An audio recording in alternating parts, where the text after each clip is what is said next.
Olá pessoal, bem-vindos de volta ao canal. Então na aula de hoje a gente vai conversar um pouquinho sobre a radiografia panorâmica, mais especificamente a parte técnica, certo? Então essa aula aqui vai estar na playlist do tecnólogo, ok? Esse é um exame muito realizado, muito solicitado, na verdade, pelo cirurgião dentista. É a queridinha, né? É o nosso Bombril, é a nossa técnica mais popular. Então a gente vai conhecer um pouco sobre as particularidades dessa imagem tão importante.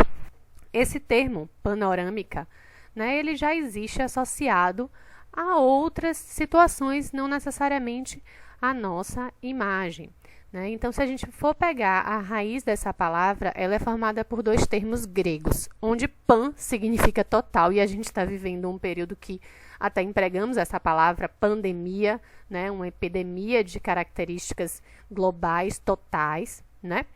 E orama, né, panorama, é visão. Então, seria uma visão total, se a gente fosse traduzir ao pé da letra essa palavra grega aí para a nossa realidade portuguesa, certo? Então, vamos pensar numa metáfora, né? O nosso planeta. O planeta Terra, ele é circular. Na verdade, os planetas todos, né, Luana? Eita. Então, o planeta Terra, ele é uma esfera, um círculo, que é tridimensional. A gente tem, né, um volume aí. E aí, né, nessa representação que a gente tem do planeta Terra, o globo terrestre, a gente pode ir rodando ali o globo terrestre e observando país a país, né, de cada vez. Essa é uma das formas que a gente tem de observar esse corpo tridimensional, o nosso planeta. Mas o nosso planeta pode ser representado de diversas formas. E uma outra forma bastante comum da gente observar os países, os oceanos, é o mapa-mundi, né? E o que é um mapa-mundi? É uma representação plana, bidimensional, com altura e com comprimento daquela esfera que a gente acabou de ver do globo terrestre. Estão representadas as mesmas estruturas, né? Os mesmos continentes, os mesmos mares, os mesmos oceanos, mas de uma forma achatada, plana. Então, é como se eu pegasse aquela esfera, partisse, né, no meio, atrás dela, e esticasse ela todinha. Bom, a gente pode levar essa ideia para o nosso corpo humano, né? E a nossa radiografia panorâmica seria como se eu fizesse isso aqui no nosso paciente. Eu pegasse no fundo da cabeça dele, fizesse uma incisão vertical e esticasse o rosto dele para ver ele em um único plano bidimensional, tá? Só da gente observar essa imagem, a gente já sabe que algumas estruturas aí do meu paciente estão num formato, numa posição que não correspondem com o meu paciente fechadinho, né, com a cabeça dele toda circular, como a gente sabe que é em vivo, tá? Então, essa é uma particularidade muito forte da radiografia panorâmica. Nem tudo que a gente vê é real, então ela prega algumas peças na nossa visão, tá? E a gente precisa ter sempre isso em mente quando está observando esse tipo de imagem. Essa é uma radiografia panorâmica, eu imagino que a altura dessa talvez vocês já devam ter visto essa radiografia, né, em algum artigo, em algum livro, ou até mesmo muitos de vocês já podem ter realizado esse tipo de radiografia, principalmente quem já passou por tratamento ortodôntico, tá? Alguns de vocês já viu esse tipo de imagem?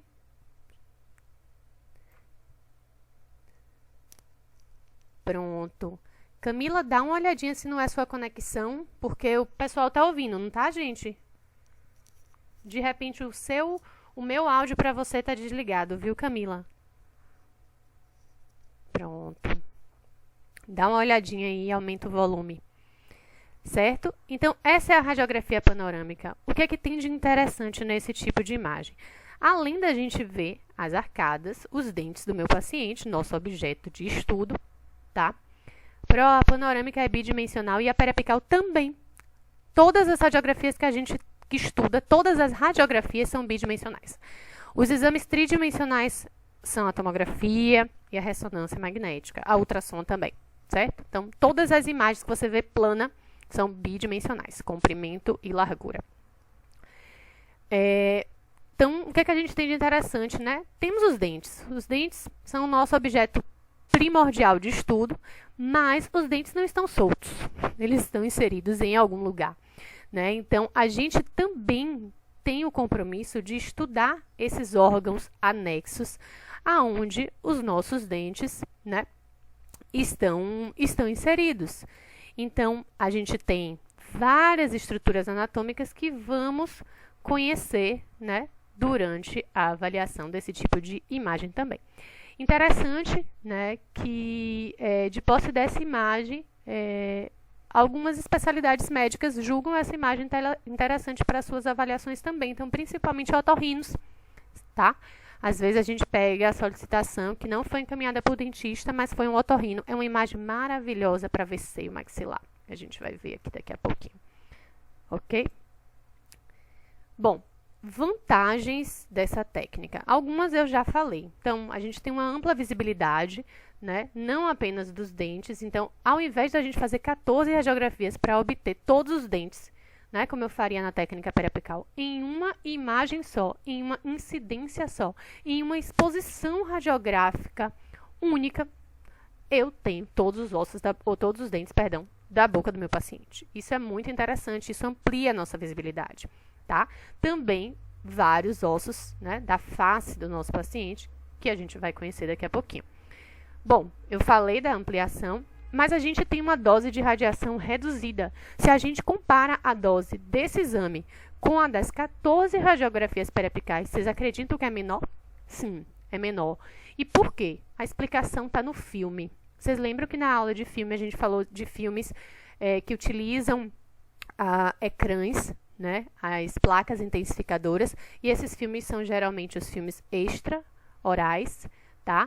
Então, esses filmes, eles são sensibilizados diretamente pela luz e não diretamente pela radiação, tá? E isso torna aquele filme mais rápido, cristalzão, bem grandão, tá? Então, a panorâmica, ela tem uma dose reduzida quando a gente compara com uma periapical de boca completa, tá?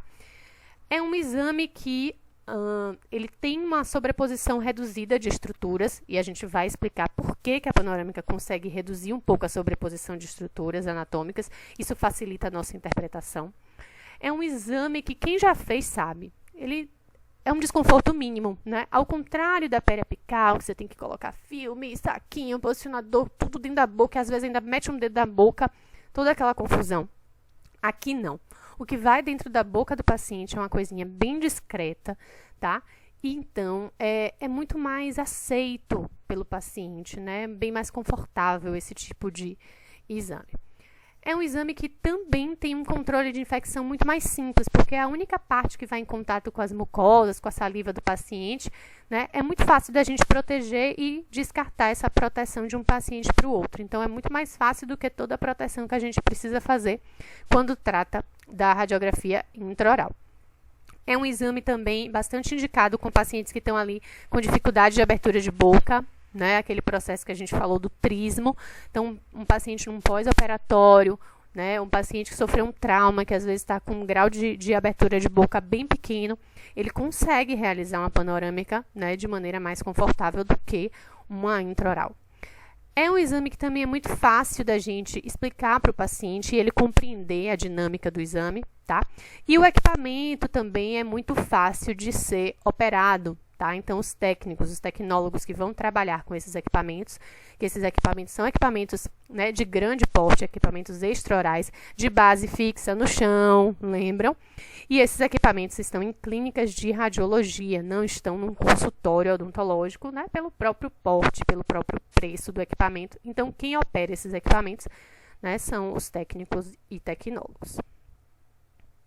Vamos falar agora de indicação. Vocês sabem que eu amo indicações, né? O que é indicações é para que serve aquele exame. Então, cada exame tem as suas particularidades, tem as suas indicações. Vai servir para umas coisas e não vai servir para outras. Lá no comecinho eu falei que a panorâmica era o quê? Um bombril. Eu vou falar várias coisas aqui. E quando vocês forem estudar, vocês ainda vão encontrar muitas outras coisas, porque ele serve para muita coisa, certo? Então, por isso que ele é um exame tão popular dentro da odontologia. Então, é um exame que, muitas vezes, né, após uma avaliação clínica, os profissionais podem solicitar para fazer uma avaliação inicial de um paciente, para observar melhor como estão os tecidos, né, ósseos do paciente, né, um paciente ali adolescente, para ver a questão dos terceiros molares, aqui a gente tem os sisos deles, tá? Então, é um exame bastante utilizado com essa finalidade também de uma avaliação inicial. Lembrando, sempre depois de um exame clínico anamnésico, tá? Nenhuma radiografia é feita antes de você conhecer, né, clinicamente o seu paciente. Avaliação do desenvolvimento dentário. Então, pacientes que estão ali, ó, na fase de dentição mista, a gente vai observar como anda a formação dos permanentes, como anda a esfoliação dos tecidos, muitas vezes um mau posicionamento, né, está impedindo que a cronologia de erupção siga, né, coerentemente, então a gente precisa entender isso, como é que está dentro do osso e, em alguns casos, intervir para modificar esse posicionamento, né, a ortodontia que trabalha com essa área. E aí as radiografias é que mostram, porque a gente não tem como ver dentro do osso, a não ser que a gente abra o paciente. E eu já disse, né, que abrir o paciente não é uma coisa muito indicada, assim, só para saber o que está acontecendo. Então, a radiografia nos permite essa possibilidade, tá? Então, aqui a gente tem, ó, dentes descidos, aqui a gente tem permanente, tá? Um caninozinho aqui também, outro descido.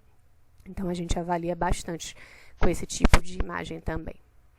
A avaliação do suporte ósseo periodontal, a gente viu, né, a crista óssea, né, o osso medular, lá nas radiografias periapicais, e aqui a gente também pode observar na panorâmica.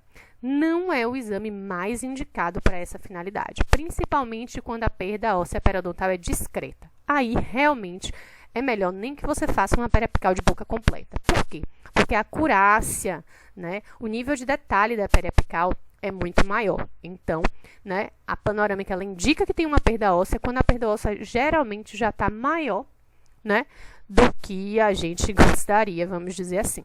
Então, é uma avaliação, né, mas não é a preferida dos periodontistas, não, tá? Planejamento cirúrgico. Então, o paciente vai passar por uma exodontia de qualquer unidade ou até mesmo de terceiros molares, né? E os profissionais podem solicitar essa imagem para observar. Olha aqui que interessante, né? Esse paciente já foi, né? Fez uma extração aqui e a raiz mesial foi embora, a coroa também, mas a raiz distal ficou ali, né? Alojada, ficou ali sepultada e, obviamente, a gente não pode deixar isso. Então, a radiografia foi feita para visualizar essa unidade e também para visualizar os terceiros molares. Então, em uma só imagem, eu tenho uma avaliação de várias situações clínicas que o profissional vai resolver, ao invés de estar repetindo várias radiografias periapicais, porque aqui seria pelo menos umas 5, né? 4, uma para cada molar, e para fazer o terceiro molar desse aqui, não ia pegar o primeiro completamente, com certeza, com o filme. E aí, então, por isso, pelo menos 5 radiografias. E aqui a panorâmica já mata, certo? Preservação pós-cirúrgica. Então, o paciente fez uma cirurgia e a gente quer acompanhar como é que anda a resposta óssea, né? A neoformação, a integralidade daqueles ossos, né? Isso acontece muito após uma cirurgia planejada, seja ela ortognática, ou até mesmo após, né, o reparo de um trauma, tá? Então, aqui a gente tem um paciente que na região anterior, né, tá com 2 barras metálicas e a gente observa. Existe ainda uma linha de fratura óssea, mas já em processo médio de consolidação. Aqui no côndilo esquerdo, daqui a pouco eu vou falar sobre isso para vocês, tá?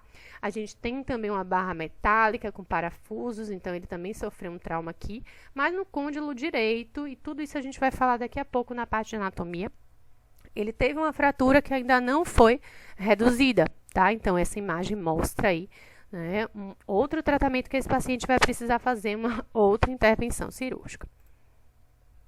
A avaliação de condições patológicas, lesões de várias naturezas, e aí na disciplina de diagnóstico vocês vão explorar bastante essa questão.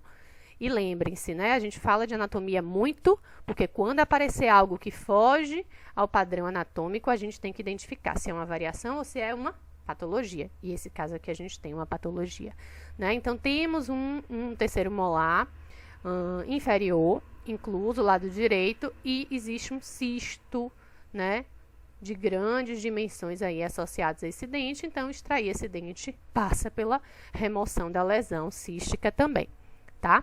Então, lá em diagnóstico, vocês vão explorar essa característica, essa utilidade da radiografia panorâmica. Lembram que eu falei que alguns médicos solicitam a radiografia panorâmica? Não é comum a especialidade deles. Então, muitos passam pela faculdade sem saber da existência de uma panorâmica. Ela é essencialmente odontológica.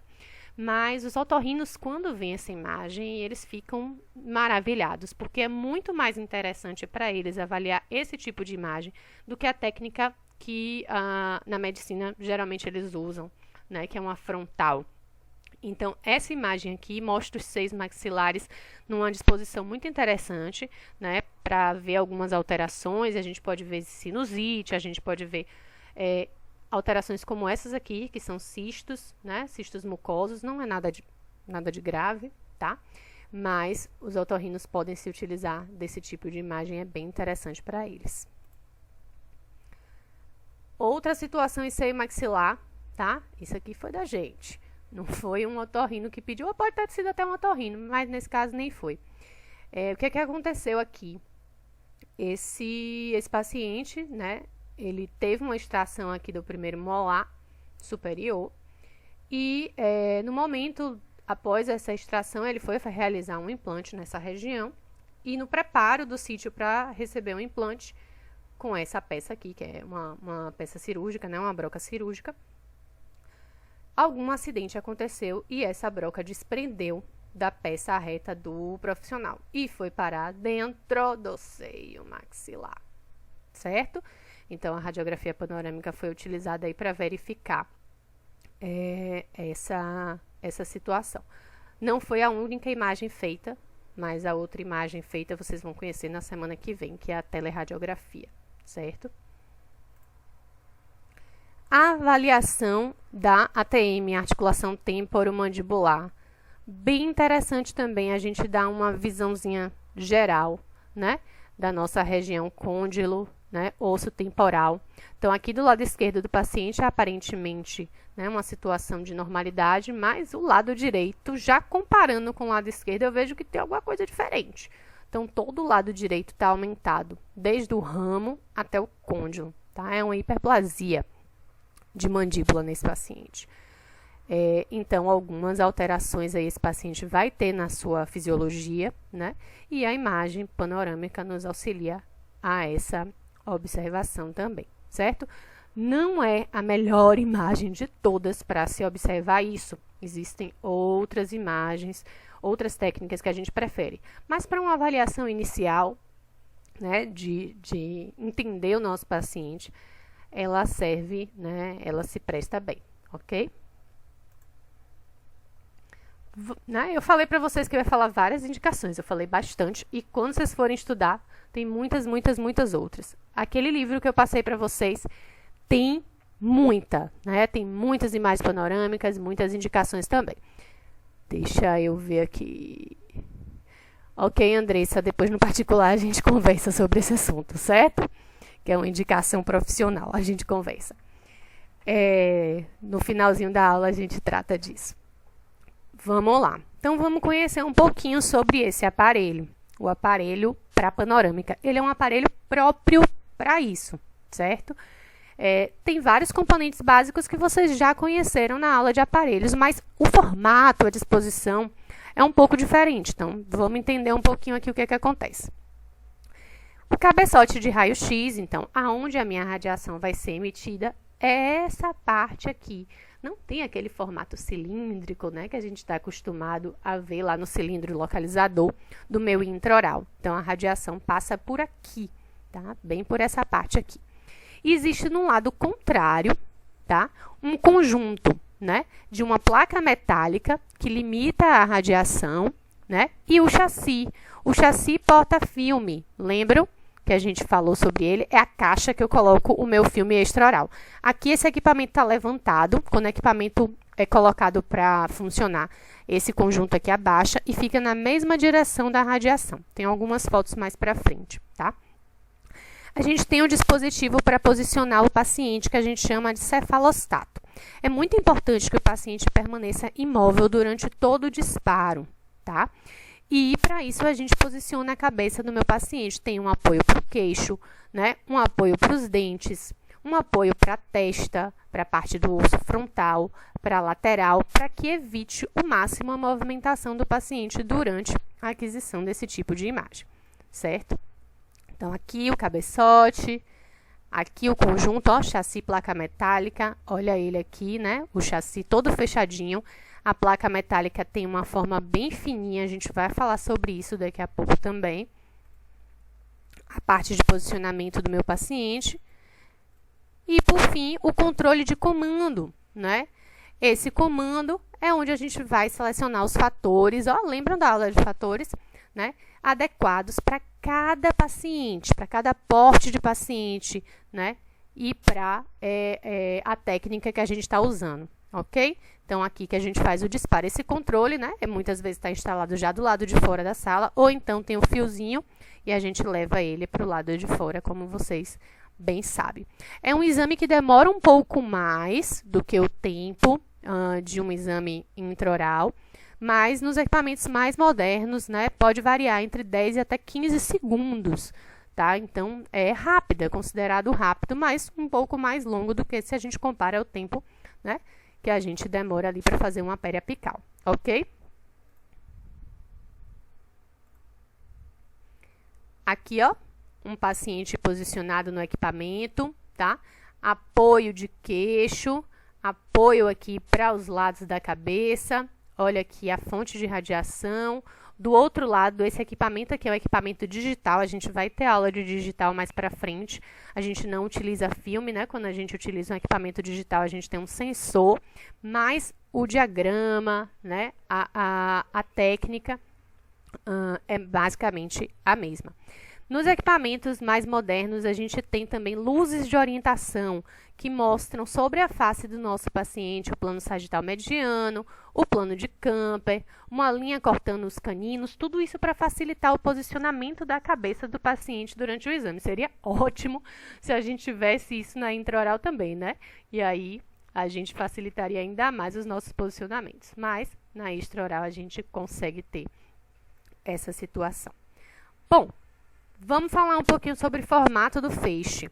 Vocês lembram que no meu equipamento intraoral, quem dá o formato do meu feixe é o diafragma de chumbo. Vocês lembram desse slide, né? Do cachorrinho.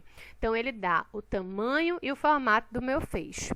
E nesses equipamentos, o formato é circular, como a gente está vendo aqui, como a gente, né, já conheceu lá na aula de fatores, também já falou sobre isso, a colimação do meu equipamento. Mas no meu equipamento panorâmico, o feixe não sai com esse formato. Na panorâmica, o feixe sai com um formato fino, que a gente chama de um formato em leque, certo?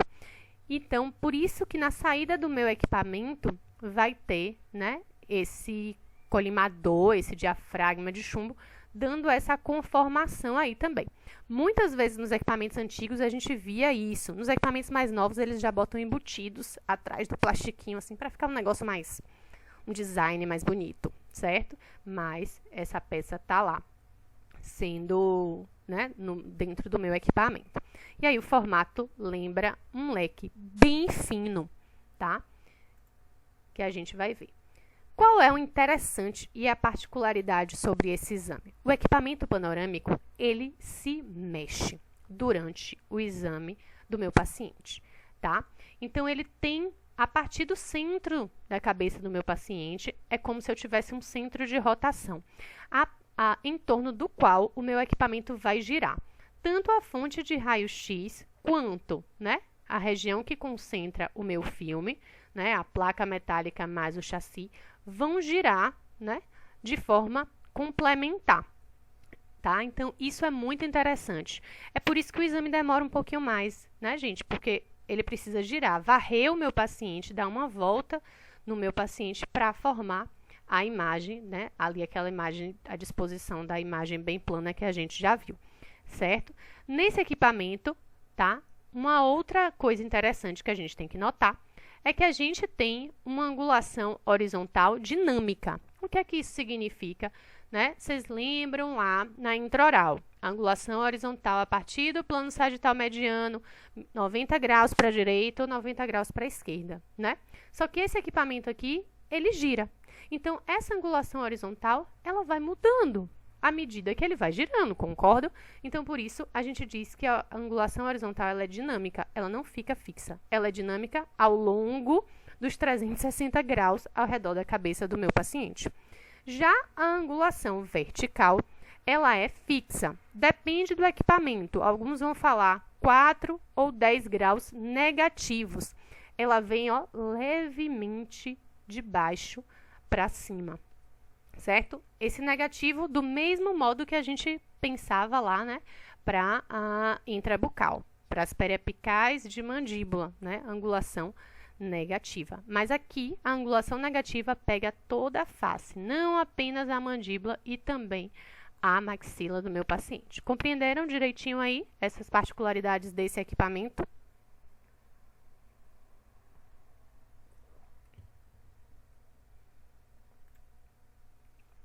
Beleza. Sim, Ingrid, perfeito. Gente, Ingrid perguntou, os cristais serem maiores interferem no detalhe? Interfere negativamente, né, Ingrid? Então, essa técnica, ela é excelente para a gente observar o geral, mas uma carizinha pequenininha, um cálculozinho pequenininho, aquela coisa detalhada, a gente peca nessa técnica. Então, quando eu quero detalhe, eu, ó, pulo para uma intraoral, certo? Beleza, perfeita a sua colocação, tá? Outra situação que eu falei lá nas vantagens desse exame. Lembram que eu falei que é um exame que ele tira um pouco a sobreposição, tá? E isso é por conta do modo como esse equipamento é colocado para se mexer, né? Então, o pessoal, na hora que foi desenvolver esse equipamento, teve uma sacada muito inteligente. Eles pensaram assim, bom, a boca do meu paciente são 2 arcos, né? 2 arcos em forma de ferradura, como a gente está vendo aqui a mandíbulazinha representada. Mas a maxila também. Eu queria, isso foi o cara, né? Eu queria representar melhor uma zona curva que englobasse bem a minha região de interesse. Porque eu sou dentista, eu quero ver melhor o quê? Os dentes. E aí eles fizeram cálculos, né? E vários movimentos físicos, né? Para embasar a movimentação desse equipamento. Então, é tudo muito planejado, muito estudado, tá? De modo que eles conseguiram fazer com que o equipamento registrasse melhor a parte mais central desse arco aqui, ó, que eles chamam de plano de corte. Em alguns livros, vocês podem encontrar o termo plano focal ou camada de imagem. Então, a imagem panorâmica, ela pega basicamente tudo que tiver dentro dessa ferradura aqui. E dentro dessa ferradura, ainda melhor, ela pega essa parte mais central, que eles chamam também de zona de nitidez. E olha quem é que está exatamente na parte central. Os meus dentes. Então, isso deixa, né, o dentista mais satisfeito com os resultados que ele vai enxergar, tá? E o que acontece com as coisas que estão à frente dessa ferradura ou atrás dessa ferradura? Elas ficam como se fossem apagadas, borradas. Então, diversas estruturas anatômicas não vão aparecer na panorâmica. Vou mostrar para vocês. A gente não vê, sabe que osso? Os ossos nasais. Esse que forma, né, a nossa parte mais superior do nariz. Por quê? Porque ele está à frente do plano de corte. A gente não vê, sabe, outro osso? O occipital. Os parietais lá atrás. Por quê? Porque eles estão muito atrás do plano de corte. Então, tudo fica mais borrado. Esse princípio do apagamento ou borramento de imagem evoluiu com os anos e foi o que se desenvolveu a formar a tomografia computadorizada. Então, a tomografia computadorizada é uma evolução, né, do exame panorâmico. Bem melhor, graças a Deus, né?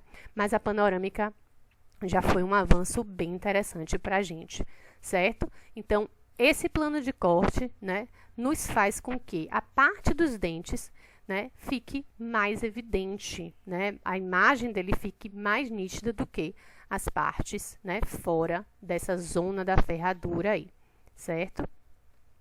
Mas, professor, e como é que o equipamento sabe que existe dente, que existe essa zona de nitidez, esse plano central? Ele é tão inteligente assim? Ele é quase muito inteligente mesmo. Mas a gente precisa posicionar bem o nosso paciente. Vocês lembram que quando eu mostrei o equipamento, tinha o posicionamento, né, da cabeça, né, ditado pelo cefalostato. E tinha, né, uma pecinha que eu falei até quando eu falei do controle de infecção, que é uma pecinha que vai dentro da boca do meu paciente. O formato pode mudar de equipamento para equipamento, certo? Nesse livro aqui, eles utilizaram esse formato.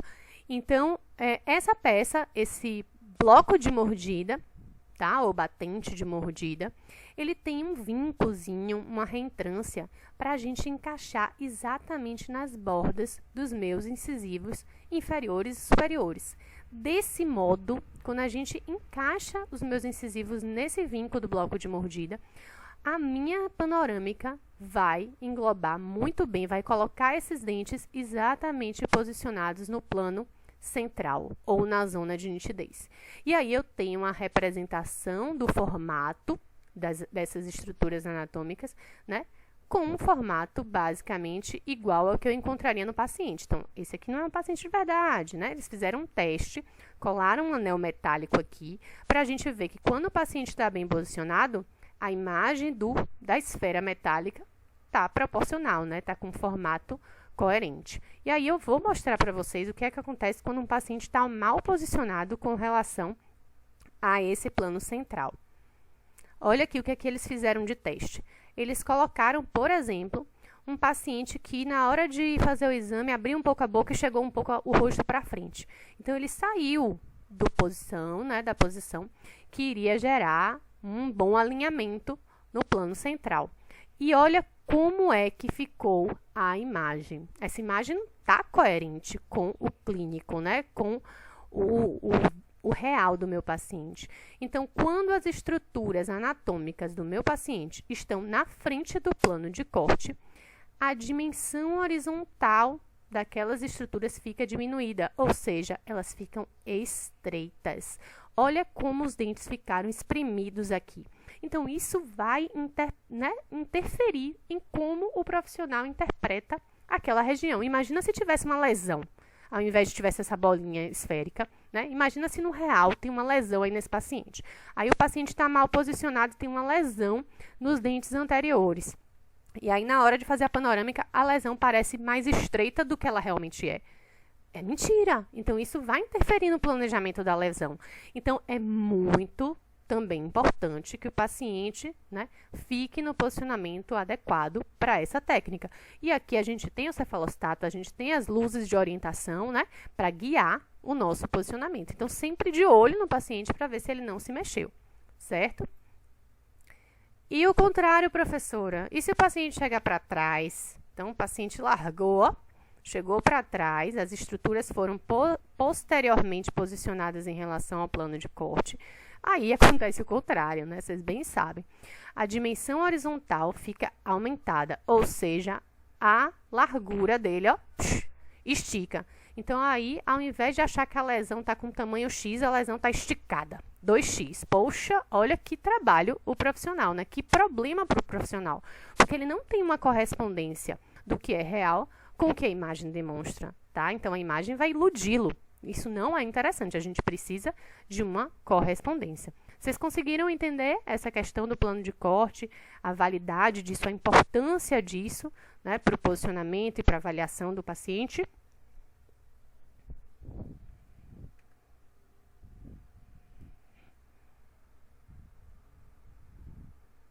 Massa, vamos lá. Bom, receptores de imagem. Aonde a minha imagem vai ser demonstrada? Então, uma das formas vocês já conhecem, né? Então, a gente tem a possibilidade de utilizar as imagens convencionais. O que são imagens convencionais? Utilizando filme.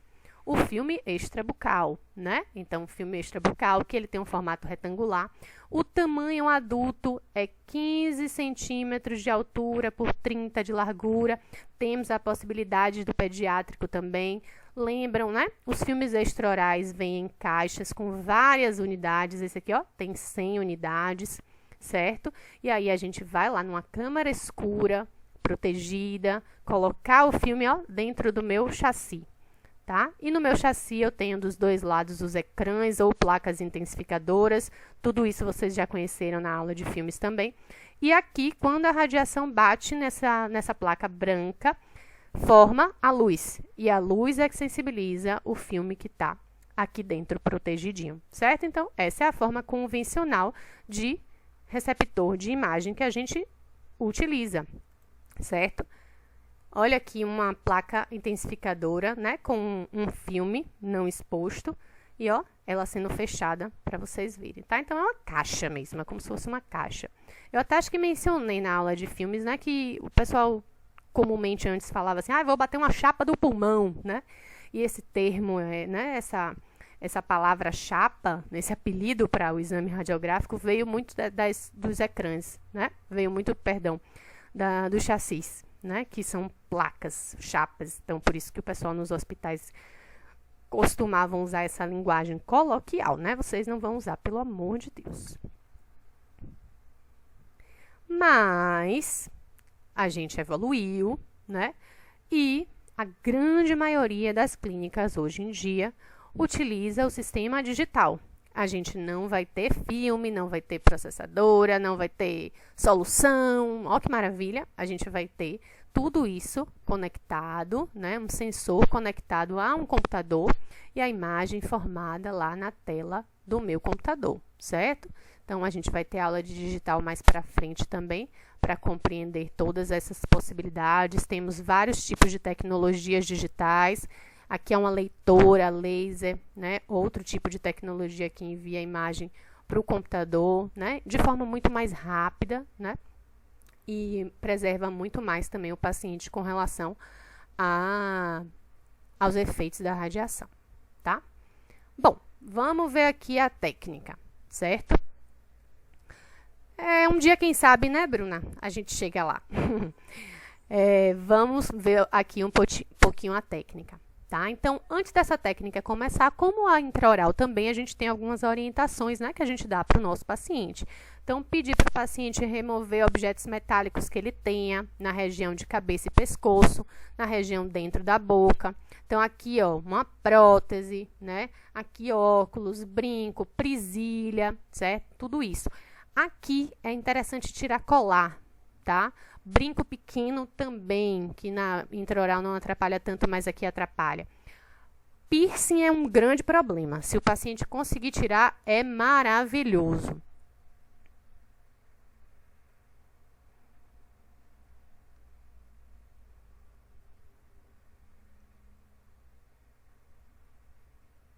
Só um momentinho, gente, que eu vou precisar responder uma coisa aqui no particular para uma aluna. Só um momentinho.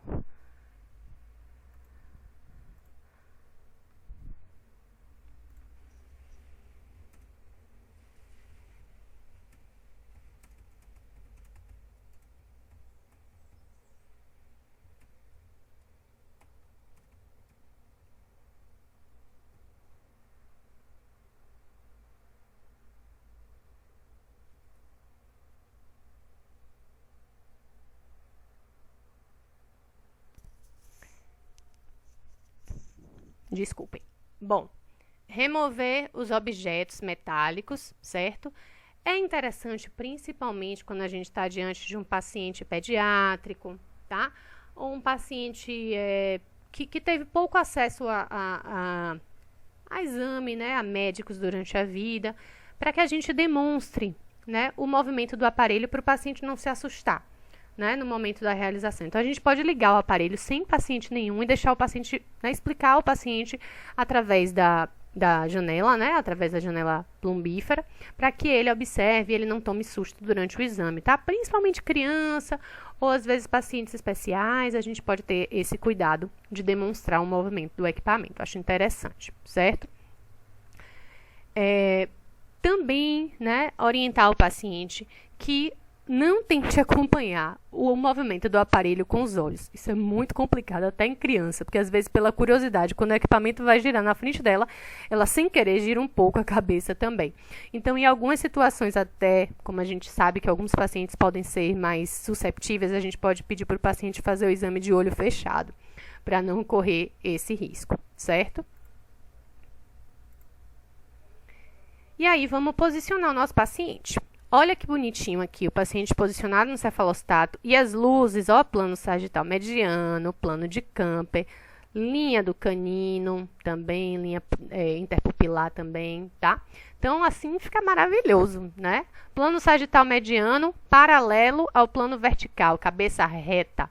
Plano de Camper, paralelo ao chão, então eu consigo ver se a luz está inclinada ou não tá, né? Bem interessante esse equipamento com essas possibilidades de luzes. Às vezes a luz é assim branquinha, às vezes é vermelhinha, às vezes é verdinha.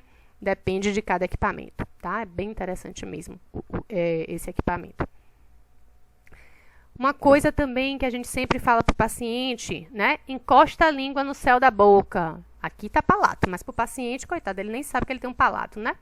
Língua no céu da boca, dona fulana, e o lábio fechado, fazendo bico. Tá? É muito importante também esse posicionamento da língua e dos lábios ao redor do meu batentezinho, do meu blocozinho de mordida.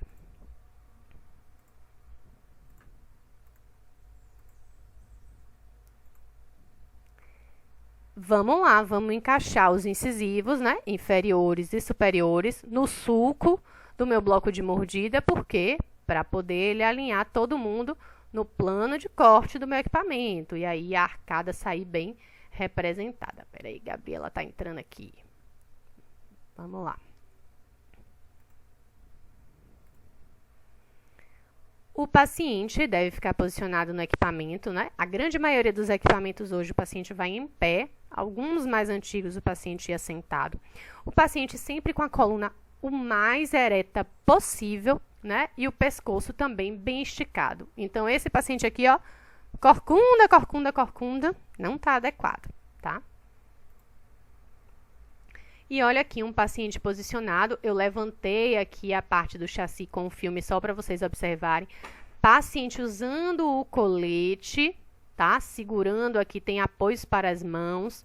Olha aqui, olha as linhas de posicionamento, certo? Que legal. O bloco de mordida com um saquinho, pode ser um saquinho de geladinho, que a gente usa para cada um dos pacientes, tá? O filme posicionado aqui de um lado, o cefalostato ali nas laterais da cabeça. Então, o paciente aqui, ele não pode nem chegar a cabeça para frente, nem girar para o lado, né? A não ser que ele seja muito teimoso, muito forte. Mas isso aqui estabiliza bastante os movimentos, certo? E aí eu disparo a minha radiação. Olha a radiação que vem de baixo para cima, tá? Então, o interessante dessa técnica, a radiação, ela passa por baixo de um lado para formar a imagem do outro lado.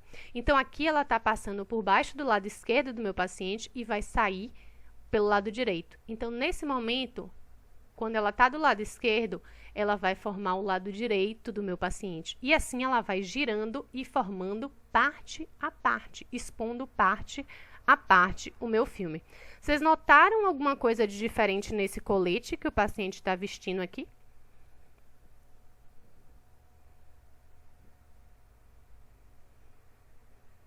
Tem alguma coisa diferente para o colete que a gente viu lá na clínica no dia da simulação?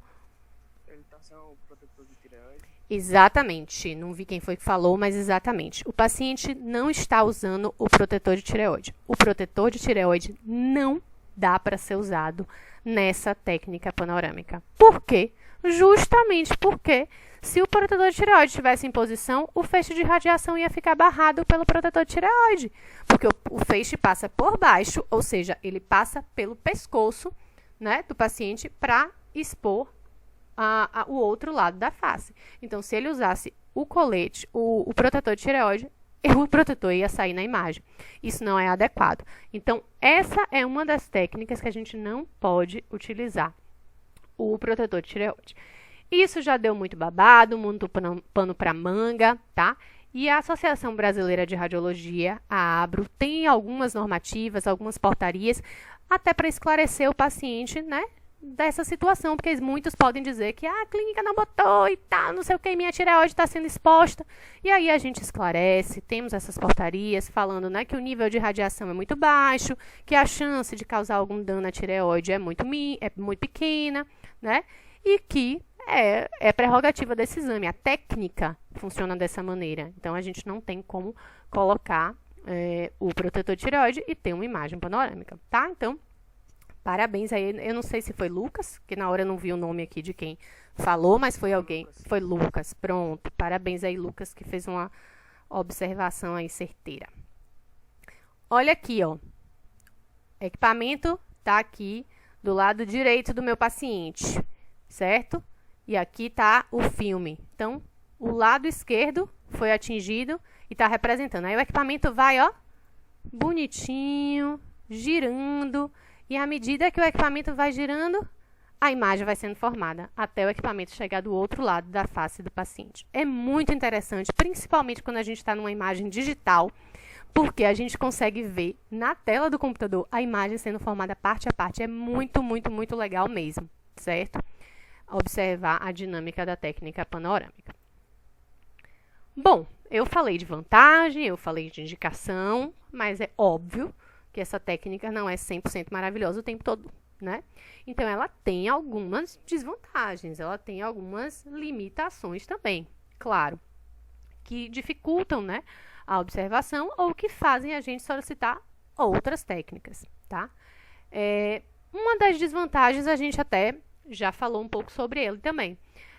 A gente tem uma baixa definição das estruturas, o nível de detalhe. Então, olha aqui, do lado direito, a gente tem o pedaço da panorâmica representando aquela estrutura anatômica do mesmo paciente, tá? O mesmo paciente. E do lado esquerdo, a periapical. Aqui na região inferior, a mesma coisa. O trecho da panorâmica e a periapical. Vocês conseguem observar que o nível de detalhe está bem diferente, certo? Então, olha como essa imagem aqui parece um pouco mais borrada, né?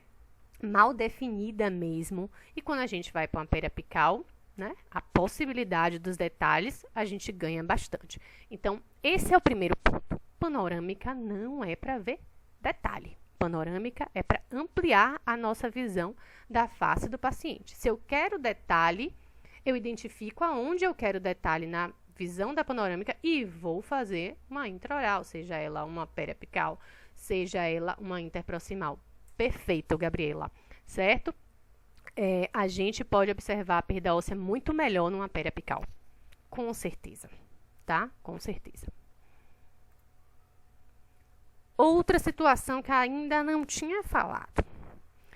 A panorâmica, ela amplia bastante. A periapical também amplia, mas a panorâmica, ela sofre uma ampliação ou uma magnificação bem forte. De quanto, Pro?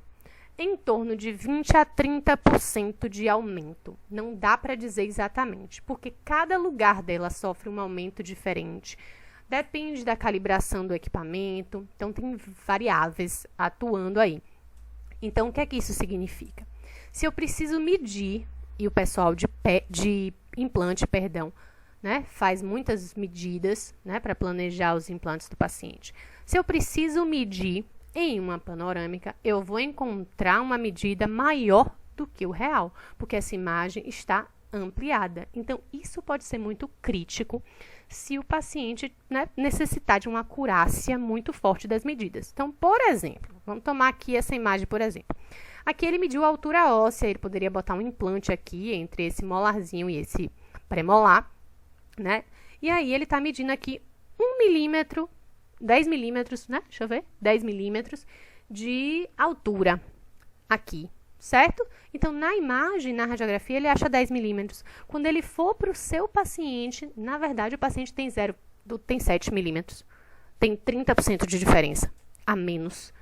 Olha que isso pode ter um impacto muito forte. São 3 milímetros de diferença. Em alguns planejamentos, isso é um absurdo de grande.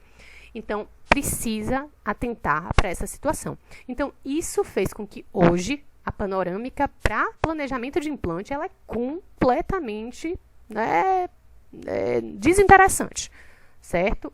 O ideal é a gente buscar um exame que tenha uma acurácia dimensional melhor. Nesse caso, a tomografia, certo? É um exame que também tem o que a gente chama de distorção geométrica. Vocês lembram daquela foto que eu botei do rapaz lá no começo da aula, o rapaz com óculos, que eu cortei a cabeça do rapaz e estiquei? A mandíbula do paciente é plana? É um osso chato, plano? Não, né? A mandíbula é um osso curvo, a maxila também é curva. Mas olha o que acontece na panorâmica. Quando eu vejo essa imagem aqui, não parece que a mandíbula é achatada? Então, a gente tem uma distorção de forma das estruturas anatômicas. O formato que a panorâmica mostra de muitas estruturas anatômicas não é o formato real delas no meu paciente. Então, a gente precisa estudar essa anatomia e se familiarizar com ela, para não cometer nenhum equívoco, tá? Sobreposição das faces proximais do dente. Vocês lembram de sobreposição? A gente falou de sobreposição lá na aula de erros. Quando a gente erra a angulação horizontal ou vertical, eu tenho sobreposição de faces. E aí, quem lembra? Teve até exercício semana passada.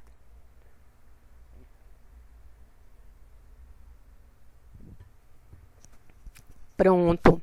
Então, quando a gente erra a angulação horizontal, as faces proximais ficam sobrepostas. E isso dificulta, por exemplo, a avaliação de uma restauração, de uma cárie, tá? Então, é muito importante que essas faces estejam dissociadas. Mas, na panorâmica, nem sempre isso acontece. Na panorâmica, por conta da movimentação, que a angulação horizontal está sempre mudando, e principalmente isso é mais crítico na região premolar, tá, gente? Então, as faces dos premolares geralmente estão sobrepostas na panorâmica, o que torna a panorâmica um exame não muito adequado para a visualização de cárie nas proximais, principalmente de premolar. Então, geralmente é muito comum vocês pegarem um laudo de panorâmica e lá no final do laudo o radiologista falar: solicita-se radiografias interproximais para avaliação de cáries. Ave Maria, mas tem uma panorâmica, para que o radiologista está pedindo interproximal para ganhar mais dinheiro, para não sei o quê? Não, porque o radiologista sabe do limite da radiografia panorâmica para observação de cáries proximais. E qual é o melhor exame para observação de cárie proximal do que uma interproximal, que leva até o mesmo nome, ó que maravilha. Então, por isso que a gente atenta para essa situação, certo?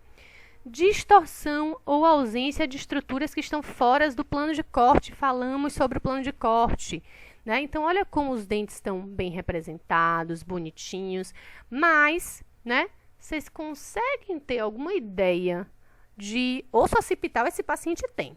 E a radiação passou pelo occipital. Mas eu não tenho a imagem do occipital na radiografia panorâmica porque ele está bem atrás do plano de corte.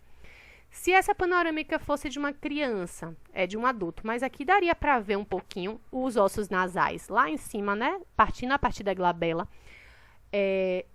Mas o nasal está muito na frente, então o nasal não dá para observar. Por exemplo, um paciente que tem uma fratura de nariz, do osso nasal. Jamais você vai pedir uma panorâmica para observar, porque ela não demonstra o osso nasal. Então, não vou identificar. A gente vai partir para outras técnicas, que não a panorâmica. A técnica que a gente vai conhecer semana que vem é legal, para ver fratura de ossos nasais, certo? Então, lembrar dessa situação, Então, a panorâmica, ela engloba principalmente a região do arco, da ferradura, da face, dos ossos da frente, certo? Mas quem está muito fora desse plano de corte não tem imagem representada. Bom, olha aqui, a nossa radiografia panorâmica bem realizada, bem posicionada, e a gente vai observar o resultado radiográfico toda vez que a gente receber o exame do paciente. É interessante, vocês notarem, aqui a gente tem os dois lados do paciente representados. Então, no equipamento, no filme ou no sensor, vai vir a indicação dos lados do paciente. É basicamente a mesma coisa que está olhando o meu paciente da periapical, boca completa. Lado direito, lado esquerdo, a gente de frente para o paciente. No equipamento de panorâmica, pode estar a sigla escrita em inglês, tá? Então, R de right, L de left, tá? Ou pode ter right, left escrito mesmo. E se alguns equipamentos já são fabricados no Brasil, muitos deles são, a gente pode ter o D e o E também, tá? Então, atentem para os lados que a gente está observando, certo? Para a gente observar se a radiografia está bem realizada, bem posicionada, é interessante a gente imaginar o plano sagital do meu paciente aqui no meio, né? E observar se os lados do meu paciente estão proporcionais, certo? Porque em uma situação de padrão anatômico, a gente espera encontrar uma certa proporcionalidade. Não 100%, mas uma certa, né, razão de proporcionalidade entre o lado direito e esquerdo. Então, se a espessura ali do ramo da mandíbula está basicamente a mesma do lado direito e do lado esquerdo, tá? Uma outra coisa que a gente pode observar é identificar os côndilos e observar se eles estão no mesmo nível. Então, tudo isso serve para a gente ver se o paciente não deslocou a cabeça para cima ou para baixo, mesmo com tanto cuidado. Às vezes, a gente tem um pacientezinho mais difícil, né? E a gente tem que observar. Então, o resultado radiográfico, né? Observar se a imagem adequa, né? Está adequada com relação ao bom posicionamento aí da nossa técnica.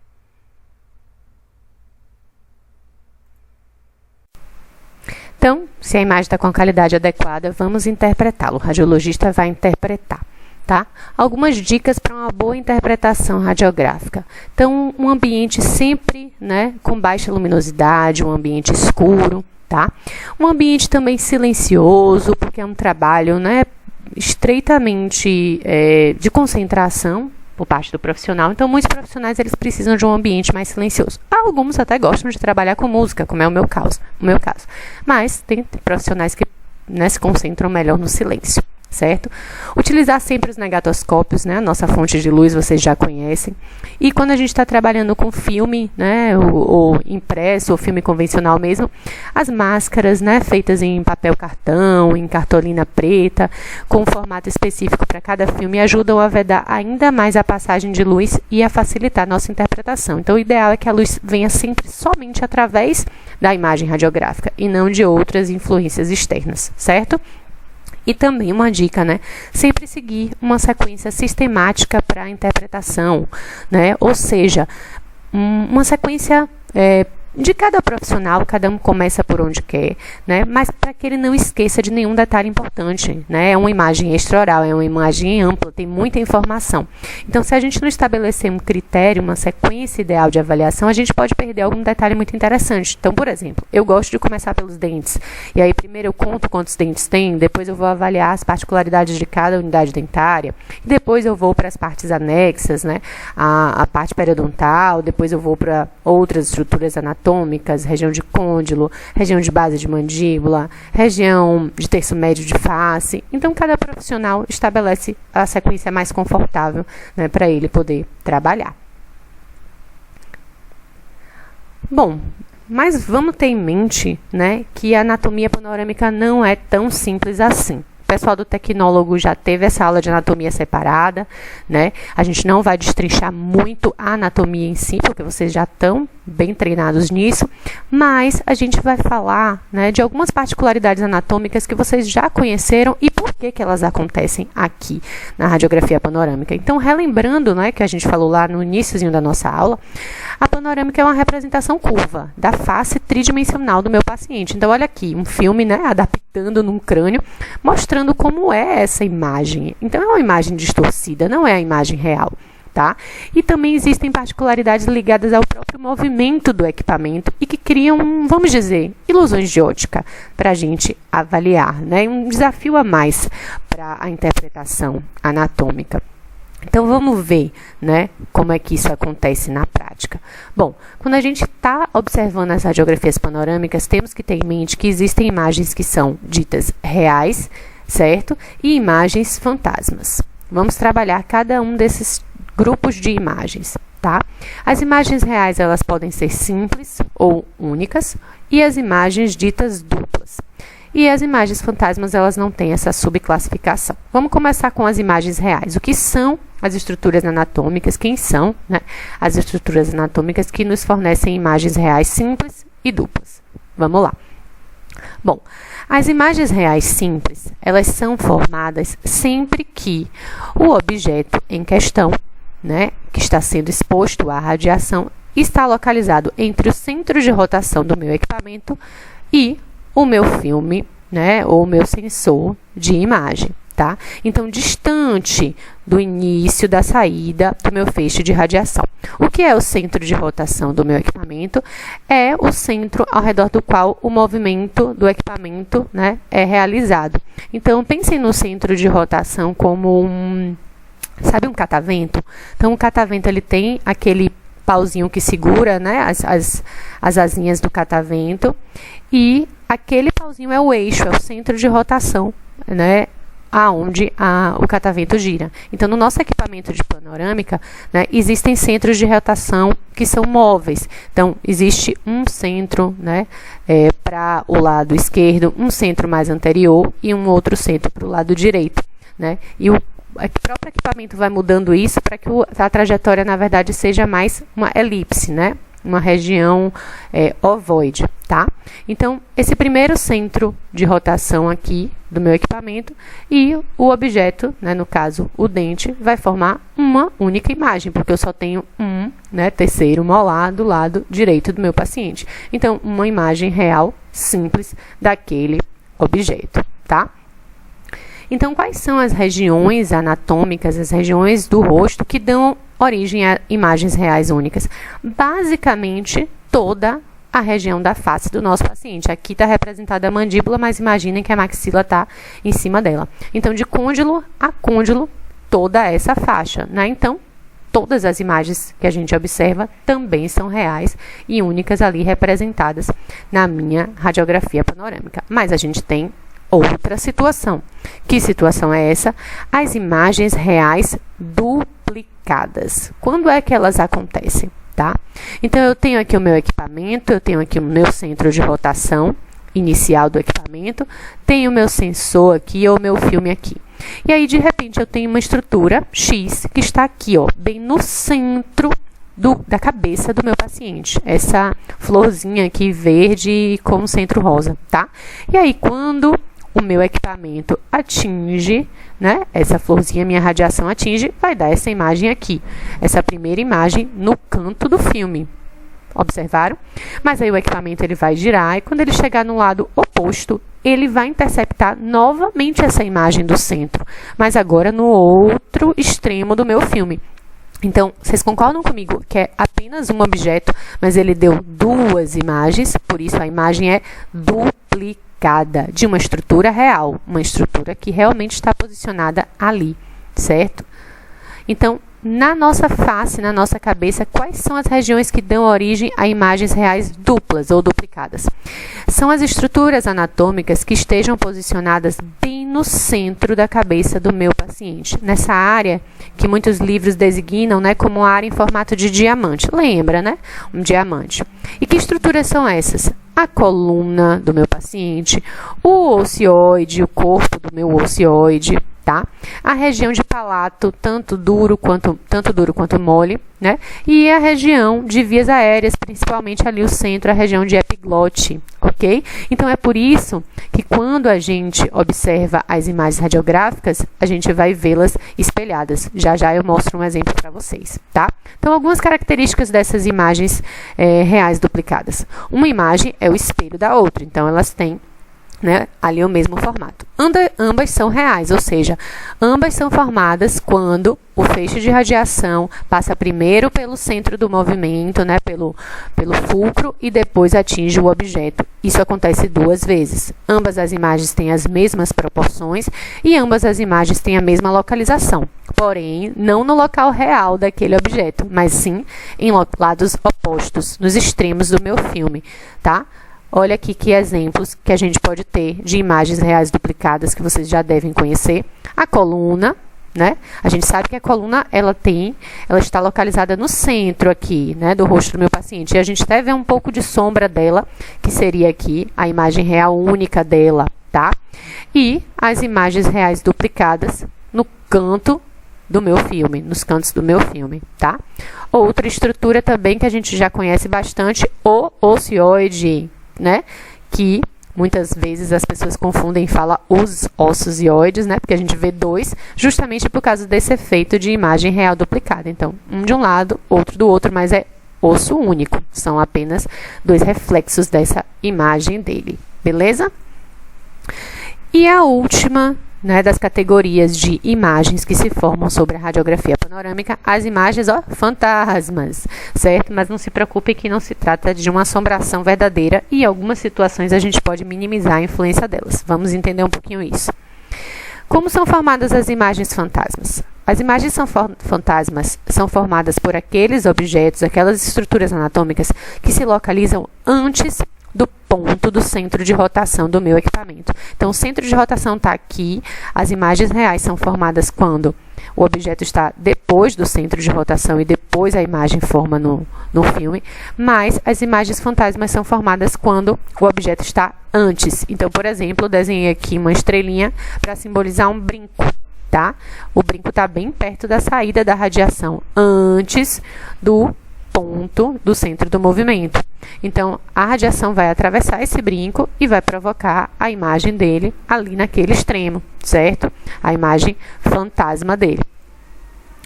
Quais são as regiões mais propícias a originar imagens fantasmas, né? Ou alguns livros podem falar o envelope fantasma. Toda a região posterior, né, da cabeça do meu paciente, né, incluindo aqui a parte das ATMs, tá? Então, na direção das ATMs para baixo.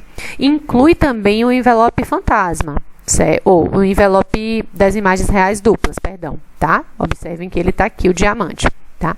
Então, o que são essas estruturas? Basicamente, são aqueles itens que a gente deveria remover e por algum motivo podemos ter esquecido de remover no momento do exame do paciente. Então, esses itens são os principais causadores de imagem fantasma. Por exemplo, colares, correntes, brincos, aparelhos auditivos, que podem ser tirados, né? Os implantes não. Próteses metálicas nas regiões mais posteriores de mandíbula, como, por exemplo, barras metálicas também, tá? De cirurgia. Mas aí aqui a gente entra também na parte de estruturas anatômicas, e aí eu não tenho como tirar, tenho que lidar com elas. Então, na região de ramo de mandíbula, a região de ângulo também, a região de côndilo, a região de coluna, como também eu já falei para vocês, dentes retidos muito posteriormente, também o processo palatino. Então, olha que complexidade é, na verdade, a anatomia de uma imagem panorâmica, né? Porque a gente tem essas três situações que ocorrem concomitantemente, né? E a gente tem que lidar e tem que saber interpretar elas para não levar uma informação errada para o nosso diagnóstico, para o nosso laudo, certo? Então, características dessas imagens fantasmas. Elas apresentam um formato semelhante ao de sua homóloga. Você consegue, né, ver semelhança aí, mas não é exatamente igual, não, tá? Ocorre uma distorção bem marcante. Elas aparecem, na verdade, do lado oposto, né, na radiografia, aonde está a imagem real. Então, aonde está o objeto realmente localizado, as imagens fantasmas estão, do lado contrário. Elas só entram para causar confusão mesmo na radiografia. Aparecem mais para cima da imagem do que a sua homóloga real. Então, geralmente, elas estão num ponto superior. Elas apresentam-se mais borradas do que a homóloga real. É por isso que dá o nome de fantasma, porque tem horas que ela parece um vulto, tá? O comprimento apresenta-se menos nítido, mais borrado do que a largura. Então, geralmente, você consegue enxergar melhor a largura do que delimitar o comprimento. O comprimento geralmente é maior, a largura pode ou não estar aumentada. Então, a gente vê uma distorção de tamanho muito marcante, tá? De comprimento. E de largura pode ou não, depende muito. Vamos ver alguns exemplos aqui de imagens fantasmas. Esse paciente está usando brinco, né? Esqueceu de remover o brinco na hora do exame. Lado esquerdo, vocês já sabem, tem um Lzinho aqui representado, tá? Então, vamos identificar quem são, né, as imagens reais aqui desses brincos e as fantasmas. Então, começando aqui pelo lado direito do meu paciente, essa é a imagem real, simples, do brinco do lado direito. O brinco do lado direito gerou uma imagem real, né, ou seja, uma imagem simples do lado dele, mesmo onde ele está localizado, ó, na região aqui do lóbulo da orelha. Beleza. Do outro lado, o paciente também estava usando um brinquinho, né? Então, a imagem real e simples, né, única, do brinco do lado esquerdo. Por que não é uma imagem duplicada? Porque o paciente está com 2 brincos mesmo, então é a real de cada lado. Imagens duplicadas são de estruturas que estão no centro da cabeça. O brinco não está no centro, está nas orelhas, tá? E essas 2 imagens aqui que não correspondem a nenhum reparo anatômico que a gente conhece. E o formato, ó, lembra o brinco, dá para lembrar. Elas estão mais altas, elas estão ampliadas, elas, ó, borradas, tá? E lembrem-se, elas são cruzadas. Então, essa imagem daqui, que está acima e para o lado direito da minha imagem, né? Comecei do lado errado, é a imagem fantasma do brinco esquerdo, ó, cruza. E essa imagem aqui, ou o lado direito, né, a imagem real, vai dar a imagem fantasma lá em cima, né, para o lado esquerdo. Então, ó, é um cruzamento aqui, né, em relação à imagem real e as imagens fantasmas. Compreenderam? Certo? Então, isso acontece bastante aí nessa situação, tá? Nessa situação clínica, principalmente desses objetos. Beleza? Bom, vou deixar para vocês 2 dicas ótimas para estudar, tá? Esse assunto. Então, esse livro, né, o White Faroa, é muito clássico, certo? O livro de Pereira também é bastante abrangente, 2 livros excelentes aí para vocês aprofundarem nos estudos aí com as imagens radiográficas. Ok, pessoal? Então, até a próxima aula.